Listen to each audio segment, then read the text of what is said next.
Kære Eisaffold 7, så er det nu. Flere af vores kammerater har betalt en høj pris. Et eller andet sted er det et karrieretræk. Et andet sted er det ren og skær spænding.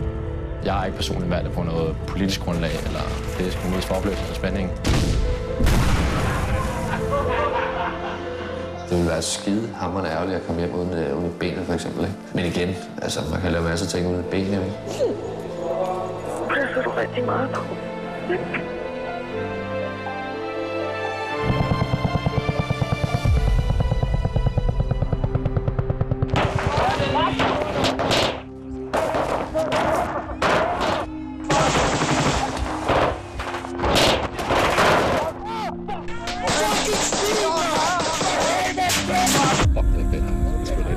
Det er noget, vi sen glemmer det der, i hvert fald. Og fuck, det fedt. Kommer op, så lå det bare 4 stykker af rettet derovre.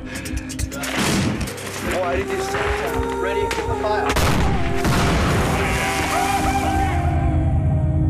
Jeg kom ned med den holdning, at krig koster også civiltab. Men da det så endelig skete for mig, så var det lige pludselig noget helt andet.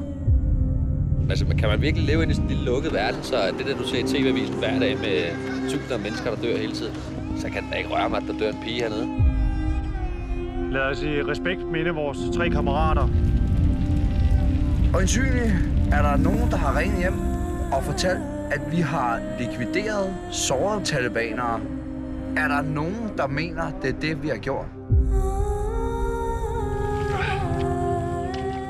Vi har pligt til at fortsætte ufortøvent, når nationen nu engang har udstukket den politiske linje, som den har.